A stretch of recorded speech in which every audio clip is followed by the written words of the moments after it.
Tinh nghịch tập 5, tập 6. 11 người, cuối cùng không có một người thông qua, trừ bỏ Vương Lâm ra, còn có một cô gái cũng như vậy bước đến vị trí 2 trượng, nhưng kết quả vẫn như cũ. Ngay hôm đó chắc thí xong, đám thiếu niên liền bị cho trả đến chân núi, được đệ tử Hằng Nhạc phái lần lượt đưa đi. Đưa Vương Lâm về nhà tộc, vẫn là thanh niên họ Trương dẫn bọn hắn tới đây, ở bên người hắn, mang theo Vương Trác cùng Vương Hạo. Vương Trác sư đệ, chúc mừng ngươi trở thành đệ tử đạo hư sư thúc, về sau tiền đồ bất khả hạn lượng sao, không thể đo đếm, rất có tiền đồ. Thanh niên mỉm cười, ôm quyền nói. Trên mặt Vương Trác lộ ra vẻ mặt ngông cuồng tự đại, ngạo nghễ nói: "Đó là tự nhiên, sư phụ cũng đã nói, chỉ đợi ta lần này về nhà xử lý hết chuyện thế tục, liền truyền ta pháp thuật tu tiên." Vương Hạo ở một bên bĩu môi, nói: "Ta từ nhỏ nhìn cái nét mặt tiểu nhân đắc chí của ngươi liền chướng mắt, không phải là có sư phụ sao, có cái gì ghê gớm chứ, ta còn có thể luyện đan đây." Vương Trác khinh miệt nhìn vào mắt Vương Hạo, không để ý tới hắn, mà ánh mắt chuyển động, nhìn Vương Lâm bên cạnh trầm mặc không nói, khẽ cười nói: "Thiết trụ, thế nào, lúc trước ta đã nói với ngươi, ngươi không thích hợp, ngươi cùng cha ngươi đều không tin, hiện tại biết kết quả rồi chứ?" Vương Lâm ngẩng đầu, thản nhiên nhìn vào mắt Vương Trác, đối Hằng Nhạc phái thanh niên nói: "Thượng tiên, phụ mẫu ta đều đang đợi ta, còn thỉnh ngài mau chút đưa trở về đi." Vương Trác thấy Vương Lâm rõ ràng không để ý tới mình, lại cười lạnh nói: "Thằng nhà quê, đời này hãy sống ở trong thôn giống như cha ngươi cùng nhau làm thợ mộc đi." Giữa khuôn mặt thanh niên lộ ra biểu tình cười như không cười, nhìn ba cái thiếu niên trước mắt, cũng không nói chuyện, vung tay áo một cái, mang theo ba người biến mất ở sơn môn Hằng Nhạc phái. Trên đường trở về, gió mạnh như trước, nhưng nỗi lòng Vương Lâm nhưng là có khác một trời một đất, lúc đến kỳ vọng, khi về tuyệt vọng. Không lâu sau, có thể nhìn thấy tòa nhà lớn Vương thị gia tộc, Vương Lâm mở hai mắt, xa xa nhìn lại chỉ thấy bên trong tòa nhà lớn đầy người, náo nhiệt như hội, từng bàn yến hội cấp bậc vượt xa hắn cha mấy ngày trước đây chiêu đãi thân thích, đem toàn bộ cái sân lớn đều phủ kín. Tất cả người Vương thị gia tộc, thậm chí ngay cả những tộc nhân bên ngoài mua gỗ cũng đều trở về, tề tụ một nhà chúc mừng lẫn nhau, ăn uống linh đình, rộn ràng. Nhân vật chính yến hội lần này là ba người, đại ca của Vương Thiên Thủy, cùng với tam đệ của hắn. Tại bên cạnh ba người này, tất cả thân thích đều tiến lên chúc mừng lẫn nhau, không khí phi thường náo nhiệt. Trong mắt bọn họ cũng không ngoại lệ đều là lộ ra vẻ hâm mộ, trong miệng lại a dua nịnh hót, cố gắng chọn lời hay, nhất là đối phụ thân Vương Lâm, lại ca ngợi hắn không ngừng, thổn thức chuyện xưa. "Nhị ca, lần này tiểu tử nhà ngươi nhất định sẽ được lựa chọn, về sau ngươi sẽ không cần làm thợ mộc sinh sống. Trong nhà người nào thấy ngươi không thể không kêu một tiếng nhị gia a." Lục đệ phụ thân Vương Lâm, một cái trung niên nhân bụng phệ, lớn tiếng khen: "Lão nhị, năm đó ta liền nhìn ra ngươi đời này tuyệt đối không giống như thế, thế nào, thấy ta nhìn đúng rồi chứ? Ngươi đời này ở trên người Thiết trụ a, Thiết trụ trở thành tiên nhân, làm cha như ngươi, kia đã có thể khó lường." Ngũ thúc của Vương Thiên Thủy, một cái đôi mắt hí, ngồi ở bên người phụ thân Vương Lâm, nâng chén a dua nói: "Nhị ca, Thiết trụ nhà ngươi cùng tiểu tử nhà của ta, lần này đều có thể được lựa chọn, anh em ta có hai mươi mấy năm không gặp, lần này nói cái gì cũng phải không say không về." Phụ thân Vương Hạo, tam đệ của Vương Thiên Thủy, bưng chén rượu đi đến trước mặt, mặt mang tiểu ý, lớn tiếng nói. Phụ thân Thiết trụ nhìn đám thân thích bốn phía này lúc trước xem thường hắn, cảm thấy hãnh diện, nở mày nở mặt vô cùng, nhiều năm tối tăm trở thành hư không, bất quá thủy chung lại có một tảng đá lớn đặt ở trong lòng. Phụ thân Thiết trụ nhìn đám thân thích bốn phía này lúc trước xem thường hắn, cảm thấy hãnh diện, nở mày nở mặt vô cùng, nhiều năm tối tăm trở thành hư không, bất quá thủy chung lại có một tảng đá lớn đặt ở trong lòng. Thiết trụ a, nhất định phải được lựa chọn. Nhị tẩu, ngươi đi theo nhị ca ta đời này xem như hưởng phúc rồi, có Thiết trụ đứa nhỏ này, về sau chúng ta 10 dặm 8 thôn, ai không nhận thức ngươi à? Đúng vậy, nhị tẩu, oa nhi nhà ngươi có thể sánh bằng tiểu tử nhà của ta có bản lĩnh, Thiết trụ đứa nhỏ này từ nhỏ đã minh thông, thật sự là cái đứa nhỏ tốt à. Mẹ Thiết trụ, chúng ta tuy nói là cùng tộc, nhưng hiện nay đồng tộc thông hôn cũng đã nhiều, con gái nhà của ta cũng đến tuổi. Thiết trụ đứa nhỏ này dáng vẻ đường đường, ta từ nhỏ đã yêu thích, không bằng chúng ta hai nhà kết cái thân gia. Cùng Thiết trụ phụ thân giống nhau, bên cạnh mẫu thân Thiết trụ cũng quay chung quanh một đám nữ quyến, lẫn nhau trò chuyện nhiệt tình chuyện thường ở quê. Đại ca của cha Thiết trụ, mắt lại nhìn này hết thảy, trong lòng thầm nghĩ chờ tiên nhân đem đứa nhỏ đưa về. Biết kết DUEC kết quả rồi, đến lúc đó nếu là Thiết trụ không được lựa chọn, xem lão nhị ngươi có kết cục thế nào. Nghĩ đến đây, hắn trên mặt ha ha cười, bưng lên chén rượu cùng thân thích bên người khích lệ đứa nhỏ nhà hắn, trả lời vài câu. Không khí ồn ào huyên náo, nhộn nhịp không thôi. Đúng lúc này, bỗng nhiên một đạo cầu vồng theo phía chân trời xẹt qua, dừng ở giữa sân rông, xuất hiện 4 người. Bốn phía nháy mắt an tĩnh lại, tất cả tộc nhân Vương thị đều căng thẳng sợ hãi, không dám nói lời nào. Thanh niên Hằng Nhạc phái ánh mắt đảo qua, âm thầm cảm thán, hắn ngày đó bị Hằng Nhạc phái thu làm đệ tử khi, người quê hương cũng là chúc mừng như vậy. Trong khoảng thời gian ngắn có chút cảm khái, quay đầu nhìn vào mắt Vương Lâm thật sâu, hắn biết thiếu niên này chuyện tình kế tiếp phải đối mặt, là người trưởng thành đều không thể thừa nhận. Đại đạo vô tình.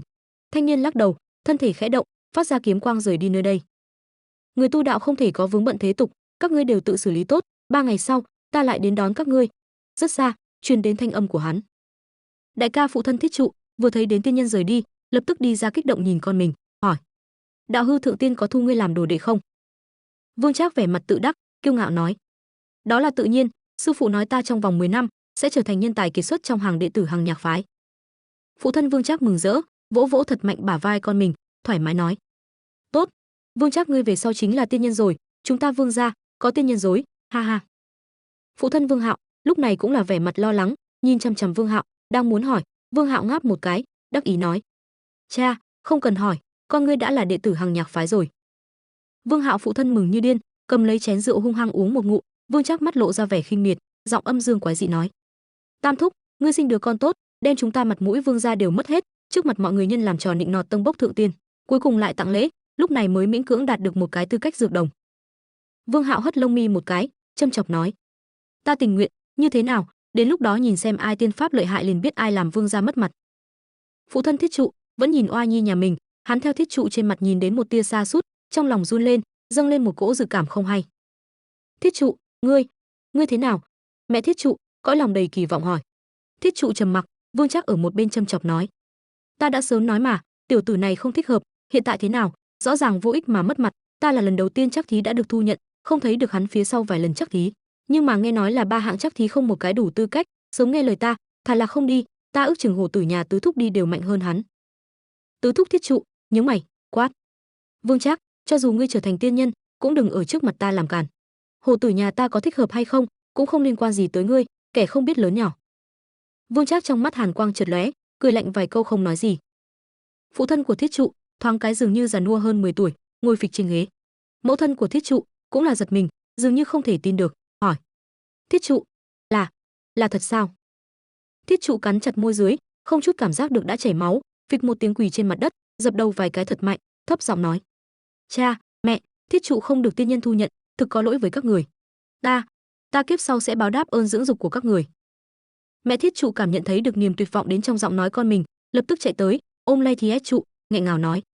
"Đứa nhỏ, không sao, không cần buồn, chỉ là không được tiên nhân thu nhận thôi, chờ sang năm chúng ta tham gia đại khảo trong huyện, cũng là như nhau, con à, ngươi ngàn vạn lần đừng làm chuyện điên rồ, nghĩ thông suốt chút, cha con và mẹ về sau còn trông cậy vào con lo ma che nó." Cha Thiết Trụ lúc này cũng khôi phục lại, nhìn thân sắc Thiết Trụ, trong lòng chấn động, vội vàng đi qua ôm Thiết Trụ, lo lắng nói: "Thiết Trụ, ngươi cũng đừng làm chuyện điên rồ, hết thảy có cha đây, nghe lời cha, ta về nhà đọc sách, sang năm đại khảo cũng là giống nhau." Thân thích chung quanh, một đám sắc mặt biến hóa cực nhanh, đều rời xa cha mẹ Thiết Trụ, trên mặt cùng bộ dạng lộ ra vẻ xem náo nhiệt, không ngừng chỉ trỏ này nọ. "Thiết Trụ đứa nhỏ này, ta trước đây đã cảm thấy là không được, hắn làm sao có thể so sánh với Vương Trác nhà đại ca, lần này xem như mất thể diện gia đình rồi." Lục đệ của phụ thân Thiết Trụ châm biếm nói: "Đúng vậy, sớm biết là như thế này, cũng đừng làm cho giống như thật sự được thu nhận, thật dọa người a. Lão nhị, ngươi đã là người lớn tuổi như vậy, như thế nào làm những chuyện ngu xuẩn, khó trách trước đây cha ngươi không đem ra sản phân cho ngươi." Tam thúc phụ thân Thiết Trụ mặt lộ vẻ chán ghét, châm chọc nói: "Ta phải nói, chuyện đứa nhỏ này từ bé thông minh, 89/10 là giả, phỏng chừng là lão nhị cảm thấy cuộc đời này của mình không có tiền đồ gì, cho nên đem con của mình thổi phồng một chút, hiện tại thế nào, bị vạch trần rồi." Ngũ thúc vừa mới còn ngồi ở bên cạnh phụ thân Thiết Trụ, sắc mặt lập tức biến hóa, thay đổi vẻ mặt a dua vừa rồi. "Ba đứa con đi chắc thí, chỉ hắn một người thất bại, Thiết Trụ đứa nhỏ này là một người kém cỏi nhất trong Vương gia chúng ta, mất mặt a, nhị tẩu a. Vừa rồi ta còn nói ngươi cùng nhị ca cùng một chỗ hưởng phúc, hiện tại nhìn thấy, ngươi đời này cũng cứ như vậy, không có cái phúc khí kia." Trong đám nữ quyến có người châm biếm nói: "Không chỉ có vậy, mấy ngày hôm trước ta còn đi đến trong thôn bọn họ nhìn thấy Thiết Trụ, lúc ấy ta liền suy nghĩ đứa nhỏ này ngu ngốc vô cùng, làm sao có thể cùng Vương Trác cùng Vương Hạo hai đứa trẻ kia so sánh được, nhất định là không thể." Vợ của Ngũ thúc Thiết Trụ cũng thay đổi sắc mặt, bắt đầu châm chọc: "Ta đã sớm nhìn ra Thiết Trụ đứa nhỏ này không được, các ngươi xem cha mẹ hắn, sao có thể sinh ra đứa con giỏi giang được chứ? Vương gia chúng ta cũng chỉ có con của đại ca và lão tam gia có tiền đồ, Thiết Trụ, phi, ngay cả cái tên cũng nghe ngu ngốc." Trong đám nữ quyến những người còn lại cũng không chịu thua kém châm biếm nói: "Ta vừa rồi đúng là mắt bị mù rồi, còn muốn đem con gái của mình đẩy vào trong hố lửa, may mắn Thiết Trụ này không được tiên nhân thu nhận, bằng không con gái ta về sau phải hận ta cả đời a. Mẹ Thiết Trụ, việc thông gia này chúng ta cũng quên đi thôi, con nhà ngươi nếu không được làm tiên nhân, ai sẽ đem con gái hứa gả cho hắn a, này không phải cóc mà đòi ăn thịt thiên nga sao?" Trong khoảng thời gian ngắn, hầu như tất cả thân thích đều lộ ra sắc mặt nịnh bợ, đủ loại ngôn ngữ ác độc càng ngày càng nghiêm trọng, vô tình đả kích cả nhà Thiết Trụ. Một màn này cùng nịnh hót ban này so sánh, khác biệt như trời và đất vậy. Cũng có lắm kẻ không chút lưu tình mở miệng liền đòi lại lễ vật lúc trước biếu tặng, cha mẹ Thiết Trụ nghe xong mặt không có chút máu. Vương Lâm nắm chặt nắm tay, trong lòng đau xót, càng thêm dữ dội, hắn dường như có một loại cảm giác muốn chết, bên tai truyền đến lời nói lộ vẻ châm biếm. Phụ thân Vương Trác trong lòng cười lạnh, không chút để ý nói: "Lão nhị, lúc trước ta đã nói rồi, tiên nhân thu đồ đệ chú trọng duyên phận, yêu cầu rất nghiêm khắc, trừ phi vĩ đại như con ta, bằng không căn bản là không có nửa điểm cơ hội, nhưng ngươi thì sao, chẳng thèm để ý, hiện tại khiến cho đứa nhỏ đã tuyệt vọng không muốn sống nữa, sao phải vậy chứ?" Phụ thân Thiết Trụ không thể nhịn được nữa, đột nhiên quay đầu, trợn mắt nhìn, quát: "Vương Thiên Sơn, ngươi câm miệng cho ta, năm đó cha trước khi lâm chung rõ ràng đem gia sản lưu cho ta một phần, ngươi hao hết tâm sức liên hệ thân thích cướp đi phần của ta, hôm nay còn ở nơi này châm chọc khiêu khích, ngươi thực khi ta Vương Thiên Thủy không rõ sao? Còn có các ngươi những thân thích này, vừa rồi a dua nịnh hót, bây giờ châm chọc khiêu khích, con nhà của ta đã như vậy, các ngươi chính ở chỗ này Lạc Tỉnh hạ thạch, một, chẳng lẽ vốn không có một chút nhân tình sao?" Vương Thiên Sơn giọng nói bị kiềm hãm, tức giận nói: "Chuyện trước kia đề cập nhiều như vậy làm gì, con nhà ngươi vốn là không thích hợp, ta hảo tâm khuyên ngươi, ngươi không những không cảm tạ, ngược lại còn nổi giận với ta, hừ, thượng bất chính hạ tắc loạn, ba, cha cái dạng này, con cũng không được tốt lành gì." Trung quanh truyền đến tiếng cười nhạo cùng với châm chọc, rơi vào trong tai Vương Lâm vốn đang ngơ ngác đứng ở tại chỗ, thoáng như cây gai sắc bén hung hăng đâm vào trái tim, hắn cố nén đau nhức do nội tâm xé rách, trầm tĩnh nhìn tất cả, nhớ kỹ diện mạo mỗi một cái thân thích. "Ngươi, ta liều mạng với ngươi." Cha Thiết Trụ hắn vớ lấy băng ghế bên cạnh, muốn xông đi lên, tứ thúc Thiết Trụ vội vàng lao ra, sau khi ngăn lại thấp giọng nói: "Nhị ca, ngươi đừng kích động, lão đại trong nhà người hầu rất nhiều, đừng chịu thiệt, có ta đây, ngươi xem ta." Nói xong, hắn trừng mắt nhìn Vương Thiên Sơn, nói: "Đại ca, ngươi có lời nói như vậy, ta lão tứ nghe không nổi nữa, ngươi nếu còn dám ở trước mặt ta nhục mạ nhị ca, đừng trách ta không để ý tình cảm huynh đệ. Vương gia tuy lớn, nhưng lão tứ ta này vài năm kết giao bằng hữu giang hồ cũng không ít, coi chừng bị lửa thiêu rụi sạch sẽ." Vương Thiên Sơn ậm ừ vài câu, trong lòng đối với việc tứ đệ kết bạn rộng khắp nơi rất là kiêng kỵ. "Lão tứ, ngươi lời này không đúng rồi, con nhà lão nhị vốn không giỏi, chúng ta nói một chút chẳng lẽ là sai sao? Đứa nhỏ này không được, còn không cho phép chúng ta trưởng bối nói một chút, này rất không có đạo lý." Tam thúc tổ vai vế cao nhất, bất mãn nói: "Lạc Tỉnh hạ thạch, bỏ đá xuống giếng, thừa cơ hãm hại. Thượng tắc chính hạ tắc loạn, người bề trên nhân phẩm không tốt, người bề dưới mô phỏng học theo cái xấu.